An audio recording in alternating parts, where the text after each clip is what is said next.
Hello and welcome to ذرا ہٹ کے. مبشر زیدی, زرار کھوڑو اور وسعت اللہ خان کا سلام قبول کیجیے. کراچی کے علاقے ملیر کے مشہور زمانہ انکاؤنٹر اسپیشلسٹ اور ایس ایس پی راؤ انوار کہاں ہیں؟ ابھی تک کچھ پتہ نہیں ہے. پچھلے ایک ہفتے سے جب سے یہ شکایات سامنے آئیں کہ انہوں نے انکاؤنٹر کیا 4 ایسے نوجوانوں کا جن کا تعلق محسود قبیلے سے تھا, اور بعد میں پولیس انکوائری میں بھی یہ پروف ہو گیا. اب ڈھونڈیا پڑی ہوئی ہے کہ جناب وہ کہاں ہیں. مزے کی بات یہ ہے کہ پورے ملک کی پولیس یا ایجنسیز کو شاید نہیں پتہ کہ وہ کہاں ہیں, لیکن ٹی وی چینلز کو ضرور پتہ ہے, کیونکہ ابھی آنے سے پہلے جیو پہ ان کے ٹکٹ چل رہے تھے کہ الحمدللہ میں پاکستان میں ہی ہوں. اور آپ کو یہ بھی بتاتے چلے کہ چھاپا بھی مارا گیا. سندھ پولیس کی ایک ٹیم گئی تھی اسلام آباد, جنہوں نے کل جا کر کے رات کو حاضری لگائی. پہلے تو اسلام آباد پولیس کو کہ ہم آئے ہیں, اس کے بعد خداحافظ کہہ کے انہوں نے آج چھاپا مارا F10-4 میں واقع ایک مکان میں. وہ مکان خالی نکلا, انہوں نے تالا لگا دیا اور ساتھ ہی ان کی جو وانٹیڈ کی تصویر ہے وہ بھی چسپاں کر دی دیوار پر. تو راؤ انوار نے جیو نیوز کو یہ بتایا کہ جناب یہ گھر تو میں 25 برس پہلے ہی فروخت کر چکا تھا, لیکن یہ میرے ایڈریس کے طور پر میرے شناختی کارڈ میں تھا, تو میں نے کہا چلو رہنے دو. اس وقت سے بچپن سے چلاک لگ رہے ہیں مجھے یار, نو ڈاؤٹ. لیکن ابھی یہ کہاں ہے؟ اسلام آباد میں جو اتھارٹیز ہیں, چاہے وہ وزارت داخلہ ہو یا قانون نافذ کرنے والے ادارے ہوں, پولیس ہو, انٹیلیجنس ایجنسیز ہو, ان کا یہ خیال ہے وہ اسلام آباد یا پنڈی اگر ہیں تو پہنچ سکتے ہو تو پہنچ کے دکھا دو. ہاں اچھا, پہنچنے کی بات مطلب اب یہ میں کوئی تفتیشی افسر ہوں, لیکن اگر یہ ظاہر ہے کسی کے تھرو ہی یہ اپنی جو موقف ہے پیش کر رہے ہیں نا, یہ واٹس ایپ کے تھرو کر رہے ہیں. مجھے نہیں پتا واٹس ایپ کے تھرو یا جس کے بھی تھرو. پوائنٹ از کہ فون تو ایکٹیو ہونا ہوتا ہے نا یار. شرلک ہومز نہیں اب یار دیکھو باس, دیکھو کسی کو تو ہونا ہوگا نا یار. پوائنٹ بینگ کہ اتھارٹیز ٹی وی چینل سے بھی تو پوچھ سکتی ہے نا یار کہ یہ جو آپ کے پاس خبر آئی ہے فرام راؤ انوار, یہ کہاں سے آئی ہے, یا یہ آزادی صحافت اور پروٹیکٹنگ رپورٹر سے سورس پوچھنا ہے. نہیں باس, لیکن لیکن جب یار یہ تو ہے نا, میں آپ سے سیریس کوسچن, تو میں کب کہہ رہا ہوں یار, میں سیریس یہ جرنلسٹ نہیں ہے تمہاری طرف, سمجھا دو. ہاں یہی تو میں کہہ رہا ہوں نا, اپنے بڑوں سے سیکھنے کی کوشش کر رہا ہوں یار, یہ سکھاتے ہی نہیں ہے مجھے. اچھا مجھے یاد آ رہا ہے کہ بیکاز یار ابسکونڈر ہے نا یار, طالبان کے ترجمان بھی جو ہے نا دھڑا دھڑ ٹی وی پہ بیپر دیا کرتے تھے, بالکل دیا کرتے تھے, اور تمام جو ہماری قانون نافذ کرنے والے ادارے ان کو پتہ نہیں ہوتا تھا. وہ کہتے تھے ہمیں نہیں پتا کہ وہ کہاں سے بول رہے ہیں, کیا کر رہے ہیں. حالانکہ وہ جو بھی بات کر رہا ہوتا تھا پروڈیوسر یا وہ بھی پوچھا سر کدھر ہیں, اور میں ادھر ہی ہوں, اور یہ وہ کر کے یار انکرپٹڈ فون کالز ہوتی ہیں سر. پوائنٹ از کہ کہیں نہ کہیں سے تو کمیونیکیشن ہوئی ہے نا یار, اس کو آپ ٹریس بیک تو کر سکتے ہیں اگر آپ کرنا چاہیں تو.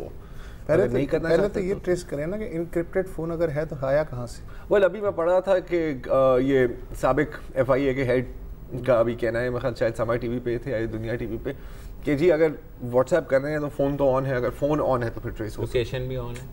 نہیں لوکیشن آف بھی ہو. میں نے سنا ہے کہ اگر ان کے پاس راؤ صاحب کے پاس میری طرح کا وہ 2310 نہیں ہے اور اینڈرائڈ فون ہے, تو اگر وہ آف بھی ہے تب بھی ٹریس ہو سکتا ہے. مجھے نہیں پتا. چلے بہرحال ابھی میں سن رہا تھا سندھ کے وزیر داخلہ سہیل سیال کو وہ شاہزیب خانزادہ کو انٹرویو دے رہے تھے. پہلی بات جو انہوں نے کی, مطلب جو اپنے کہہ رہے آپ کو تو پتہ ہے صحیح, مطلب سندھ ہائی کورٹ نے تو ہمیں تو روکا ہوا ہے, لیکن پھر بھی ہم بہت کوآپریٹ کر رہے ہیں پولیس کے ساتھ, پورا اپنا جو ہے نا وہ کیا ہے, انکوائری بھی وہ کی ہے اور سارا کچھ کر کے. نہیں ابھی تو سبھی ہاتھ دھو رہے ہیں نا. ہاں تو ہاتھ دھونے کا وقت ہے نا سر. ہو سکتا ہے راؤ انوار ایبٹ آباد بھی چھپا ہوا, کیا پتہ ہے کہاں چھپا ہو سکتا ہے. یہ ہو سکتا ہے. ملک ریاض کی ویڈیو آئی ہے, ملک ریاض کی ویڈیو آئی, کیونکہ واٹس ایپ پہ بڑے میسیجز چل رہے تھے کہ جناب. اچھا یار ویسے واٹس ایپ کے تھرو وہ ملے یا نہ ملے, واٹس ایپ کی عوام کو پتہ ہے کہ وہ کہاں ہے, ٹھیک ہے. یا تو وہ بلاول ہاؤس میں ہے, یا تو وہ جام شوروں میں ہے, یا تو وہ کسی سیف ہاؤس میں ہے, یا تو شاید وہ لنڈن میں بھی ہے, کیونکہ یہ بھی ایک خبر تھی کہ ایک ٹیکسی ڈرائیور نے راؤ انوار کو وہاں دیکھا, اس نے ایک ویڈیو ریکارڈ کی, یہ بھی چل رہا ہے. What a fantastic guess work. نہیں یا تو وہ گینی بساؤ میں ہے, یا الجیریا میں ہے, یا بگرام میں. یہ چیز کلیئر ہے کہ اس دنیا میں کہیں نہ کہیں وہ ہے. یہ جو چوری کی کسی چور کا کام ہے, یہ چوری. لیکن یہ ہے کہ جب کوئی بھی فرد ادارے سے بڑا ہو جاتا ہے بالکل الگ ہو کر کے, مطلب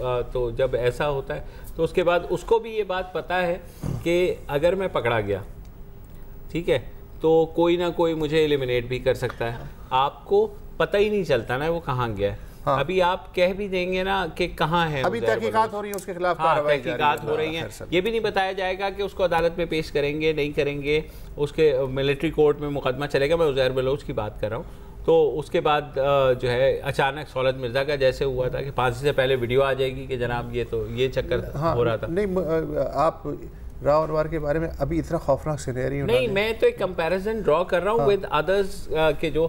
اچھا, جہاں تک اس کا تعلق, یہ تو سب سے آسان ہے نا کہ میک یوز اینڈ ڈم, یہ تو ہے. اچھا, اس لیے کہ اب ظاہر ہے کہ بھائی صاحب ریٹائر ہونے والے ہیں, کسی کام کے نہیں ہیں, تو چلتا پھرتا ٹائم ختم ہو گئی ہے نا. اچھا, ہوتا یہ ہے کہ جو بناتے ہیں, جو انفلیٹڈ پرسنالٹی بناتے ہیں اور جو پھر سوئی چبو کے شو بھی کر دیتے ہیں, اچھا ان کے لیے کوئی مسئلہ نہیں ہے. غالب کا ایک مصرع ہے, اور لے آئیں گے بازار سے اگر ٹوٹ گئے, ٹھیک ہے, تو نیا نہیں, وہ تو دیکھیں اس پہ تو ہم نے پہلے زندگی چلتی رہتی ہے, شو مسٹ گو آن, شو مسٹ گو آن. اور جب تک سسٹم کی ریکوائرمنٹ ہے انکاؤنٹر اسپیشلسٹ, تو نئے انکاؤنٹر اسپیشلسٹ آتے رہیں گے, کوئی مسئلہ نہیں. آپ نے بات کی نا واٹس ایپ کی کہ کوئی کہہ رہا ہے بلاول ہاؤس میں, آج وہ آصف علی زرداری صاحب کہیں پریس کانفرنس کر رہے تھے اور رپورٹر نے پوچھ لیا, انہوں نے کہا سر یہ بھی باتیں ہو رہی ہیں, تو وہ تو ذرا غصہ ہوگا. انہوں نے کہا یار مطلب آپ سابق صدر سے ایسی بات پوچھ رہے ہیں, میرے خیال میں اس سوال کا جواب نہیں دوں گا. تو کیونکہ اتنی افواہیں ہیں اور کمپاؤنڈ ہوتی جا رہی ہیں کہ وہ جو فلاں یہاں آئے, وہی جیسے تمہاری بات جامشورو, رحیم یار خان, پتہ نہیں کہاں ادھر سے چلے گئے ادھر چلے گئے, باہر چلے گئے. یہ پھرتیاں جو ہے نا وہ بس ٹھیک ہے, یہ پھرتیاں بھی اپنی جگہ رہیں گی, کچھ بھی ہو سکتا ہے. تو راؤ انوار کا کیا آپ کے خیال میں ہوگا؟ یار مجھے تو تھرڈ آپشن ہی لگ رہا ہے جو میں نے ابھی پیش کہ وہ حوالے کرے گا باہر. لیکن جس طرح سے وہ چل رہا تھا کہ الحمدللہ پاکستان میں ہی ہوں, جیسے ماشاءاللہ حج کر کے ہیں وہ. ہاں, اس لیے کہ پھر بعد میں یہ ہوتا ہے کہ انٹرپول بھی پیچھے لگ جاتی ہے, سب ہے. اس سے بہتر ہے کہ وہ ہو جائے کہ یار حوالے کر دے, سمجھا کر یار. ٹھیک ہے نا, ہو سکتا ہے کہ ابھی ڈیبیٹ بھی یہی چل رہی ہے. بالکل, ہو سکتا ہے کہ سر آپ میرے خیال ہے کہ بہتر ہے کہ آپ خود ہی ہو جائے, آپ کو دیکھ لیں گے, بعد میں کوئی پروٹیکٹ کر لیں گے. لیکن کیا ایک چیز یہ ضرور ہے کہ کیا اس کے ہٹنے سے یہ جو انکاؤنٹر کا سلسلہ ہے وقتی طور پر رکے گا؟ وقتی طور پر 1-2 مہینوں کے لیے رک جائے گا, لیکن system will go back to the system. میں ہنسنا چاہ رہا ہوں, کیا ہم بریک لے لیتے ہیں, بریک کے دوران ہنس لیں, بریک لے لیں.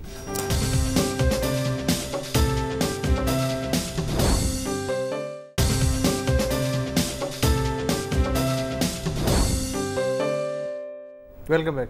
پاکستان کی جو لگ بھگ 21 کروڑ آبادی ہے, اس میں عورتیں بھی ہیں, مرد بھی ہیں, اور تیسری جنس کی اقلیت بھی شامل ہے. ایگزیکٹ فگر کیا ہے ابھی تک نہیں معلوم, 5 لاکھ سے 20 لاکھ تک بتایا جاتا ہے. خیبر پختونخوا میں ٹرانسجنڈر یا خواجہ سرا کمیونٹی اچھی خاصی تعداد رہتی ہے, لیکن پچھلے 3 سال سے وہاں کے جو خواجہ سرا ہیں ان پہ بطور خاص قطرہ بقطرہ قسطوار قیامت ٹوٹتی جا رہی ہے. اس سے آپ اندازہ لگائیں کہ پچھلے 3 سال میں 54 خواجہ سرا قتل ہو چکے ہیں, ان پہ 1000 سے زائد پرتشدد حملے ہو چکے ہیں. 2018 کیا پدی کا شوربہ, صرف 1 مہینہ جنوری کا جو ابھی پورا نہیں ہوا, اس 1 مہینے میں خیبر پختونخوا میں خواجہ سراؤں پہ 22 حملے رجسٹر ہو چکے ہیں. تازہ ترین 2 روز پہلے ضلع سوابی کی یار حسین تحصیل میں ہوا, جب 3 خواجہ سرا ایک تقریب سے لوٹ رہے تھے. راستے میں 3 مسلح افراد نے انہیں دبوچنے کی کوشش کی, مزاحمت پہ فائرنگ ہوئی, تینوں خواجہ سرا زخمی ہوئے. ان میں سے 2 کی حالت بتاتے ہیں کہ اچھی نہیں ہے. ایک شخص بخت زادہ, اس کے خلاف FIR بھی درج ہو گئی ہے. پشاور میں 1 ہفتے پہلے یعنی 23 جنوری کو ٹرانس ایکشن پاکستان جو تنظیم ہے اس کے مطابق 18 سالہ خواجہ سرا ہے, اس کو 9 افراد نے پہلے اغوا کیا, پھر گینگ ریپ کیا. گلبہار تھانے پولیس نے کچی رپورٹ درج کی, FIR شاید ابھی تک درج نہیں ہوئی ہے اور طبی معائنے لیے نہیں بھیجا گیا جو متاثرہ خواجہ سرا ہے. اور الٹا خبر یہ ہے کہ اب سمجھوتے کے لیے, کمپرومائز کے لیے دباؤ ڈالا جا رہا ہے. ٹپیکل پولیس ایٹیچیوڈ. پچھلے سال 21 اکتوبر 2017 کو پشاور کے وارسک روڈ پہ خواجہ سرا کی 3 روزہ پرانی تشدد زدہ لاش برآمد ہوئی. اس کا یہ مطلب نہیں کہ صرف یہ واقعات ہوئے ہیں, یہ میں جو گروسم قسم کے واقعات ہیں صرف ان کی مثالیں دے رہا ہوں. سب سے گروسم مئی 2016 میں ایک واقعہ ہوا جس پہ ہمارے سر مستقل شرم سے جھک جانے چاہیے. 23 سالہ خواجہ سرا تھا, الشبا. اس کو 5 گولیاں ماری گئیں, 3 اس کو پھر فوراً لیڈی ریڈنگ ہاسپٹل لایا گیا.